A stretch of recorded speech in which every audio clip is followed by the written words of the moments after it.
Hello student, good morning all of you. आज जो है हम अपने तीसरा या बोलना चाहिए चौथा चैप्टर जो है ठेस कहानी फणीश्वर नाथ रेणु द्वारा रचित, उसे हम पढ़ने जा रहे हैं। इस कहानी को पढ़ने से पहले हम अपनी पुरानी चीज़ों को एक बार पुनः रिपीट कर लेते हैं। तो सबसे पहले हम आपको ये बताना चाहेंगे कि हमने पहली जो कविता है वो कौन सी पढ़ा था, वर्दी, है ना। और इसके ये क्या थी, एक कविता थी और इसके कवि कौन थे, सूर्यकांत त्रिपाठी निराला। साथ ही साथ हमने इसमें पद्यांश के अर्थ भी पढ़े थे, है ना। अब हम सेकंड चैप्टर हमने क्या पढ़े थे, और बसंत आ गया। ये भी एक कहानी थी, ये कहानी थी और इसके जो लेखक थे वो कौन थे, ऑस्कर वाइल्ड। इसमें हमने संबोधन बोधक शब्द, संज्ञा और क्या पढ़े थे, संबोधन बोधक शब्द और संज्ञा पढ़े थे। अब हमने उसके बाद टाइम मशीन की यात्रा तीसरा चैप्टर पढ़े हमारा, जो कि एक काल्पनिक वैज्ञानिक कथा थी और इसके जो लेखक थे वो कौन थे, जॉर्ज हर्बर्ट वेल्स थे। और इसके अंतर्गत हमने क्या क्या पढ़े थे, सर्वनाम शब्द जो है वो पढ़े थे, है ना। अब जो है हम अगला जो चैप्टर है आपका ठेस कहानी जो है पढ़ने जा रहे हैं। उसके अंतर्गत हम क्या क्या पढ़ेंगे, सार लेखन पढ़ेंगे, आपठित गद्यांश पढ़ेंगे, हिंदी की उपभाषाएं और बोलियां पढ़ेंगे, है ना। तो आज हम इस चैप्टर को शुरू करने जा रहे हैं। शुरू करने से पहले आपसे हम कुछ प्रश्न करेंगे, उसका जवाब आप लोग देंगे। जैसे सबसे पहले हमारा ये प्रश्न है कि आपको क्या कभी ठेस या ठोकर लगी है ना, लगी होगी, है ना। कि जैसे कभी किसी ने हमको कोई बुरी बात बोल दी हो तो हमारे मन में वह बात चुभ गई, है ना, हमें दुख हुआ उस बात को सुनने के बाद, तो उसको कहते हैं कि हमारे मन को ठेस लग जाना, है ना। दूसरी बात, आप लोगों को शायद पता होगा या नहीं भी पता होगा तो जान लीजिए कि गांव में आजकल आज भी लोग जो है बिना चप्पल और जूतों को पहने ही, बिना चप्पल जूतों को पहने ही, मतलब कि नंगे पैर ही खेतों में क्या करते हैं, काम करते हैं। अब एक और क्वेश्चन हमारा आपसे प्रश्न है कि यदि आपको नंगे पैर चलना पड़े तो आपको कैसा लगेगा, है ना। हमको बुरा लगेगा कि नहीं, क्योंकि नीचे पत्थर, मिट्टी, कंकड़ सभी रहते हैं, वो हमको क्या करते हैं, गड़ते हैं। और इस कारण से हमको हमारी आदत सी होती है चप्पल पहनने की या जूते पहनने की, तो हमको ऐसा लगेगा कि कब हम उस चप्पल को, जूते को पहन ले, क्योंकि हमारे जो काम है वो भी चप्पल जूते पहनने से जल्दी हो जाते हैं।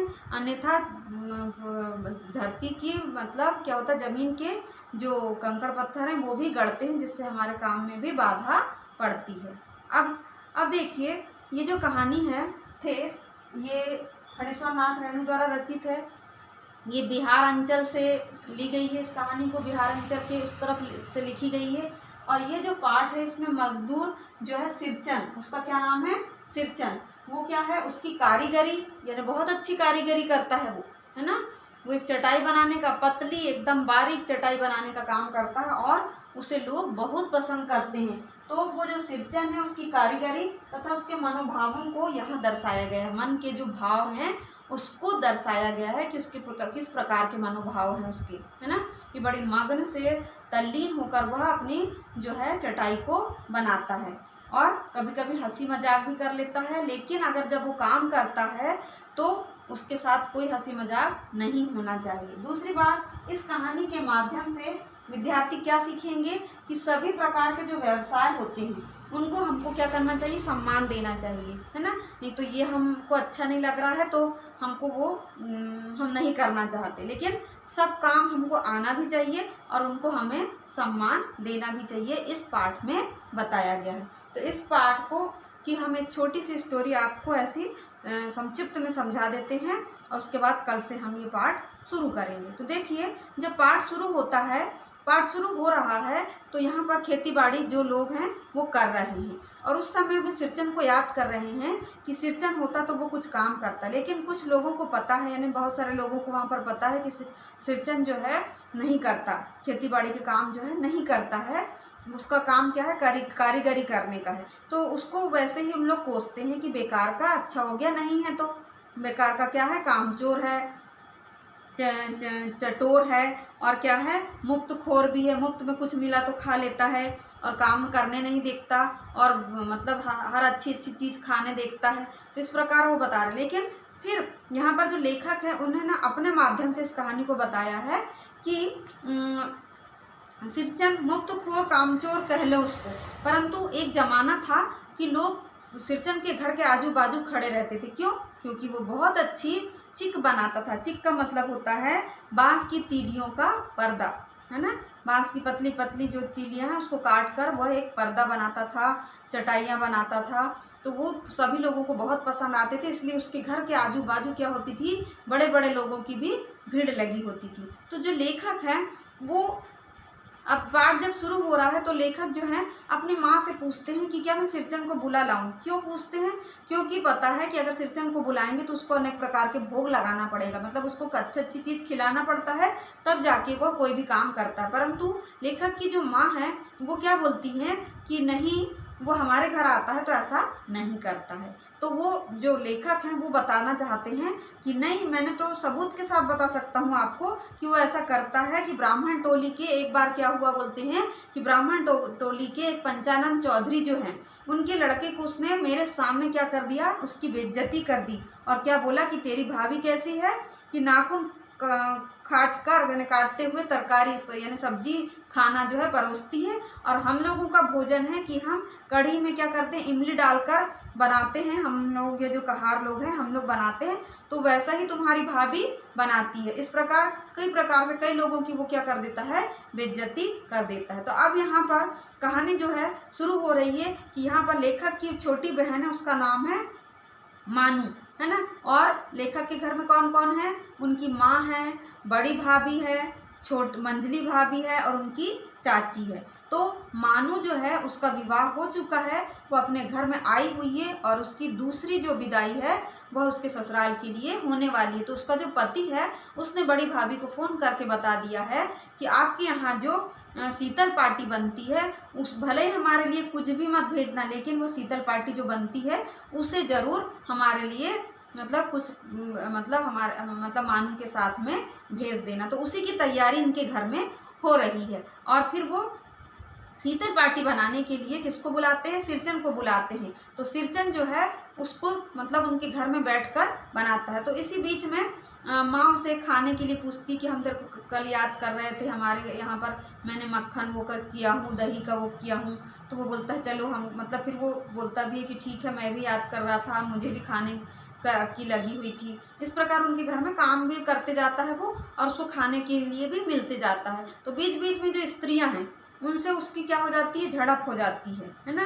किस बात के लिए, जैसे मंझली भाभी है, एक दिन वो मतलब बनाते रहता है तो जो माँ कहती है कि मैं भी तो कितने सारे काम करूँ, मतलब उसको मतलब पोहा या कोई भी चीज़ खाने के लिए दे दो। तो पोहा, सूखा पोहा और गुड़ खाते रहता है। उसके बाद वो मंझली जो बहू है उसको बोलती है उसकी माँ कि जाओ जाके दे दो बूंदी जो लाए थे, है ना। तो वो उसको बूंदी मतलब बूंदी जो है उस ले जाकर देती है। तो वो वैसे ही बोल देता है कि क्या मंझली भाभी आपके मायके से भी आती है तो आप ऐसे ही बांटती हो क्या, है ना। क्योंकि शायद वो नहीं बांटती रही होगी, उसके बारे में यहाँ पर नहीं बताया गया है। तो मंझली भाभी को बहुत बुरा लगता है, वो अंदर अपने कमरे में जाकर वो रोने लगती है। और उसके बाद फिर जो चाची है वो चाची जो है माँ के कान भरती है, क्योंकि मंझली जो बहू है उसको माँ जो है बहुत चाहती है। तो मंझली मतलब चाची जो है उसके कान भर देती है उसकी माँ के, मतलब अपनी जेठानी के, कि देखो ऐसी बातें बोलता है ये। तो फिर माँ उसको डांटती है सिरचन को कि तुमको अपना काम करना चाहिए, क्यों किसी के मुंह लग रहे हो, है ना। तो वो उनकी बात का बुरा तो नहीं मानता, लेकिन चाची की बात का बुरा मान जाता है। फिर काम करते रहता है और उसके बाद उसको उनकी माँ का तो बुरा नहीं लगता उसकी बात का। लेकिन फिर जब मानू जो है जिसके लिए वो शीतल पार्टी बना रहा है वो मतलब पान के बीड़े लेके आती है। वो पान के बीड़ा जो है उसको सिरचन को देती है, वो खाता है। और उसके बाद जो चाची आती है तो उसे एक जर्दा मांगता है ना, जो तम्बाकू वगैरह जो रहती है वो मांगता है। तो चाची चिढ़ जाती है, बोलती है कि मतलब यहाँ पर खाने आए हो कि काम करने आए हो, इस प्रकार से बुरा सा शब्द बोल देती है।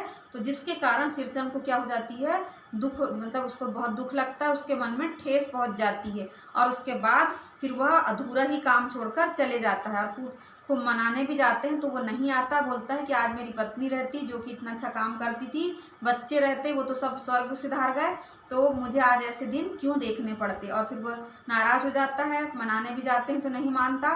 फिर वो जो मानू है उसकी विदाई होने के लिए होती है तो उसको छोड़ने उसका जो भाई है मतलब लेखक जो है वो जाने लगते हैं। तो फिर उसको दुख लगता है शायद सिरचंद को, तो वह उसके लिए बहुत अच्छी अच्छी शीतल पार्टी और वो जो भी चीज़ें हैं वो बांस की बना के ला के वहाँ रेलवे स्टेशन पर ट्रेन में जो है दे के आता है। तो मानू बड़ी खुश हो जाती है और बीच में वह उसे गाली भी बकने लगती है कि चाची सही गाली बक रही थी, इसको मुफ्तखोर है, कामचोर है, चटोर है, सही बोल रही थी। लेकिन बाद में जब वो ला के देता है तो उसको उसकी जो मतलब मेहनताना है 8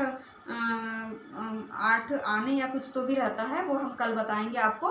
तो उसको वो देने के लिए कहती है परंतु वो उसके हाथ जोड़ लेता है और उसके बाद उससे वो पैसे भी नहीं लेता। और इस प्रकार मानू की क्या हो जाती है, विदाई हो जाती है। मतलब उसके मन को ठेस लगती है और उसके बाद फिर वह मतलब हमको भी कई बातें अपने घर की बड़ों की दुख मतलब दुख पहुंचाने वाली लगती है, ठेस लग जाती है हमारे मन में भी, हमारा भी मन दुखी हो जाता है किसी की बातें सुन के, कभी बुरी बातें सुन के।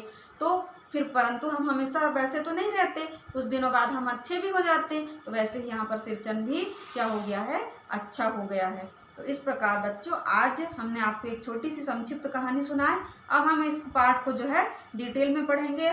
आपके लिए होमवर्क में क्या रहेगा कि जितनी भी मीनिंग यहाँ पर आई है उसको आप कॉपी में लिख लेंगे। और फणीश्वर नाथ रेणु जी का जन्म भी टू दी पॉइंट मतलब एक के बाद एक पॉइंट अपने से बना सकते हैं, जैसे हम लोग पिछले साल करते थे। तो बच्चों आज की कक्षा यही समाप्त होती है। धन्यवाद।